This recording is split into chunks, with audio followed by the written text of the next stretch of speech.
What's going down, T Cells and T Squad? And happy Sunday to y'all. So, listen, I know some of y'all is shocked that I'm putting this back up on the repertoire. Put a ring on it, is what I'm talking about. This is season 4, episode 1. I believe season 4 happened Friday, I think. Now, listen. I stopped reviewing it earlier on last season because it was tied and through. No shade. I don't know who was responsible for it, but it was tied and through. I couldn't connect with none of the couples up there, and Lord knows I tried because Alexa's cousin was up there. Y'all know Alexa was on season 2. And she was telling me to watch season 3 because her cousin was up there and I tried and I just couldn't do it. It was tied and through. Again, I say. But we here again for season 4. Season 4 is fresh faces. Speaking of fresh faces, it's a new fresh face that ain't Dr. Nicole no more. Now is Dr. Stacy. Shout out to Dr. Stacy. I don't know what happened with Dr. Nicole. I do remember hearing that she was, stepping down as the therapist from the show. I don't know why her reasonings was. I don't really know. But excuse me, y'all, I'm cracking my knuckles because my hands hurt. I'm sorry. I know it probably drives some of y'all crazy, but who cares? So yeah, like I was saying, I don't know why Dr. Nicole left, but Dr. Nicole left. And then we're dealing with Dr. Stacy. And Dr. Stacy, she's gorgeous. I live for her. Shout out to her. She's a graduate from Spelman. Shout out to Spelman. Long as she ain't no AKA, she fine with me. But she don't give me an AKA vibe anyway. She give me Delta, or Zeta, or something like that. Or a nasty piece of SG Row. She could give an SG Row type vibe. Y'all let me know what she could be. Let me know what y'all think. Anywho, put a ring on it. Season 4, episode 1. What's it called? New Doctor Who This. That's what we wanted to know, but we figured it out. Anywho, we meet the new therapist, Dr. Stacy J. Johnson. Shout out to her. I already gave a rundown on her. And she greets the 3 new couples. So Chance and Dunbar. Shout out to Chance and Dunbar. They've been together for 1 year. Dunbar is a former NFL player. From the picture that they showed, he either played for the Falcons, or I mean the Hawks, whatever the hell you call them around there in Atlanta, or the Buccaneers. Could have been. Y'all know the red and white, the black girl, whoever. I don't know. He didn't play for the Steelers. That's my damn team. That's all I know. He didn't play for them. So whatever. But he used to play. He don't play no more. Why I don't know, but he don't. And their first date was in the hospital because I believe they was going on their first date, and then her appendix of all things conked out on her. Because that's what she had. She had appendicitis and she had to get it cut out or whatever. And he was there for her doing all that good stuff, which was sweet. I appreciated that. Dunbar says he wants to marry her and all that good stuff, but he wants her to be more submissive. He wants her to be more traditional. In other words, he wants a doormat because he wants to live by, I'm the king of the house, this my castle, this so and so and so, and he just want her to be barefoot and pregnant. And she says, no, sir, not for you am I finna do that, okay? And I'm on her side with that because the gag is, even though you played for the NFL, you live real modest. Like, it ain't like she's coming home to no 2 million, 3 million something. You know what I'm saying? Every night, make me want to be home barefoot and pregnant. Like, child, we're going to get back on that. So, Joya and Joshua, shout out to Joya and Joshua. They've been together for 2 years. Joya wants kids, Joshua don't. All right. That's just the cut. That's the tail end of it. He don't want no damn churn. He don't want no deal with no greedy ass screaming crumb snatcher and all of the rest of that stuff. He say, listen, I'm young. I would still want to have fun. We traveling. We going here. We going there. I don't feel like doing that. I don't feel like dealing with no screaming ass baby. We ain't got to have all that. And we figure out why later on in the episode, and we're gonna get there. Well, they didn't. Joshua never said the reasoning. I'm just going by my third eye. So Catherine and Ricky, shout out to Catherine and Ricky. They've been together for 2 years, but they've known each other for over 10. So there's actual history there. So Ricky is apprehensive about marriage because he's already been there, done it, fucked around, got divorced because it wasn't what he thought it was. And the way that they're wording it, they're trying to make it seem as if it wasn't him that was the problem, it was the ex-wife, but for some reason, I'm just not buying that. And Catherine, I understand that's your man now, and you don't want to make him look a certain way, but and considering that how he's like not that romantical with you now, like I could kind of see how a marriage did not work for him. So while it's cute that y'all are trying to put it all off on her, mm, whatever. So once we get down with all that, they find out that they're all going on their dates, but the difference is they're going on a date right then and there. Like they're leaving to go home, the women are getting dressed, and then the women are going right out on their dates. Like they don't really have that much time to prepare or to really wrap their mind around what's going on or whatever. I said, okay, that's a cute little twist. So Chance goes on her date first with Philip. Shout out to Philip. Philip is from NY, I think. I think he's from New York. He got the accent. It was either from New York or New Jersey. But I want to say it was New York. Y'all getting together in the comments. No, I don't care enough to go back and find out for sure. And Chance wants to talk. Wait.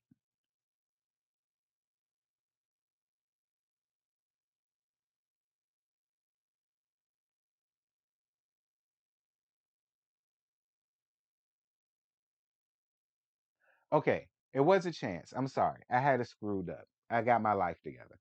Anywho, Dunbar wants to talk boundaries when it comes to Chance and this date, and then that's when Philip show up. And again, you know Philip, he from NY. I swear he said NY. I don't think it was New Jersey. I think he from NY. Real handsome. He was really, really handsome. Young. You could tell he was young. He had to have been somewhere in his maybe about mid 20s or so. I don't think he's in his 30s yet. You could tell he's still a young cat, but he fine as hell, girl. And I was down for it. Pulled up in his little Dodge Challenger. Y'all know how trade pieces roll up in, or whatever the case may be. Showed up in his little sweater and whatnot. It was real cute. Dunbar, I'm gonna tell you what won't cute. Insecurity on niggas is so unattractive to me. Like it really is. Like insecurity on niggas, I don't know why. It just does not send me. And Dunbar, you won't even be in cute. It was borderline tabooish because all that smoke that you was giving Philip, which was really unwarranted, but all of that you was giving him, you wasn't coming off like, this my girl and I'm looking out for her. You was coming off like a father. You know what I'm saying? You was coming off like a big brother protecting his little sister or something like that. Like, because it started cute and then it ended real corny. And then especially when you wanted to say that backhanded ass prayer that God should have struck you down for. I mean, I don't know. It just it won't cute. It won't cute. You cute, but that won't cute. That made you so unattractive. And considering that you give me you're around my brother age, that means you somewhere in your damn 40s. And so it's really not cute then. Like, get it together. Anywho, and Philip ain't want no smoke. Philip ain't want no smoke.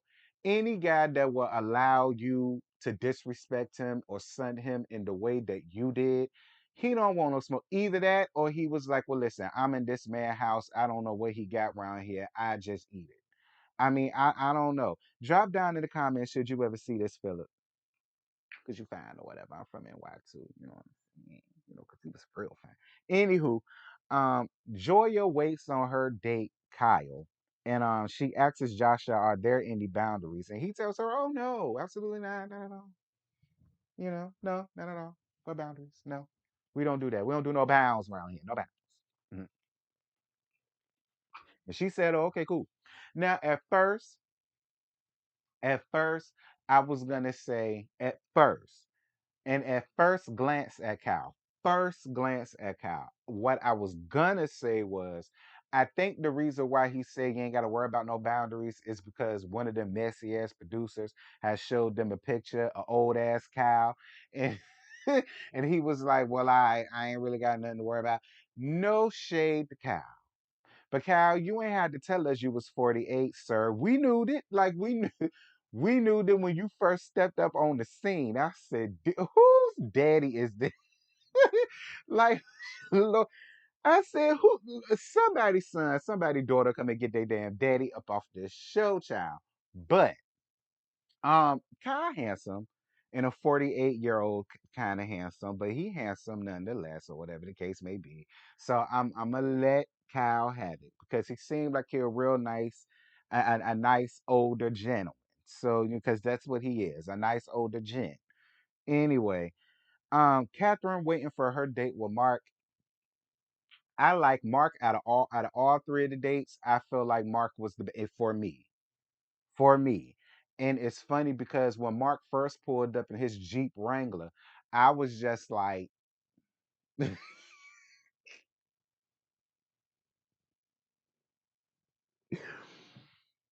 y'all, I'm having fun with this review because y'all ain't seen me since episode 3 of season 3 of this. So I'm having fun with this. Don't mind me. I ain't gonna lie. When I first saw Mark, I said, who let the butterball act? Like, what is he here to do?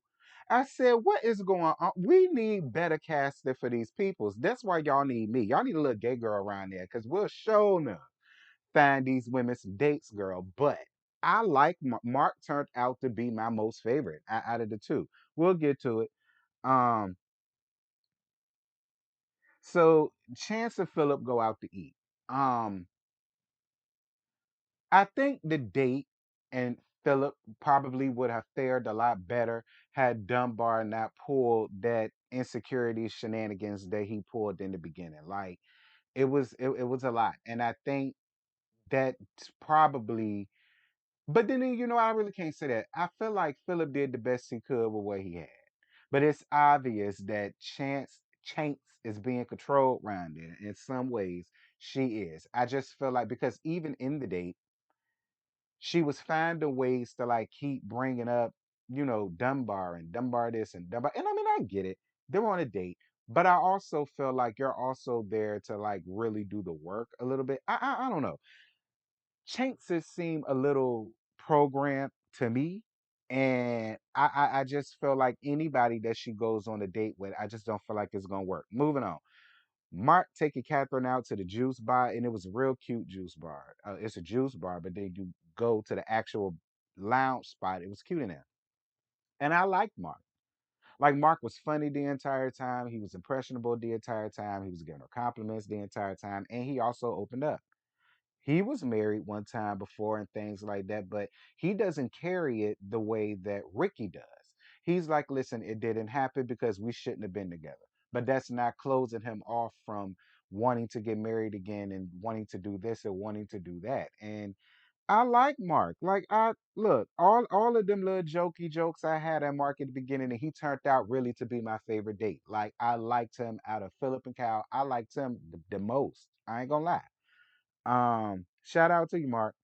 So Kyle takes Joy out to eat, and Joy lets it be known that she has an 11-year-old son already. And and that's why I said put a pin in what I said in the beginning. This is why, in my opinion, Joshua don't want no churn. I'm sure he's looking at it like you already got an 11-year-old. He's a tween at this point. You know what I'm saying? Like, we are really traveling, we doing this, we doing that. Like, do you really want a baby right now? Like, I don't know. For me, I just feel like Joshua don't want no churn.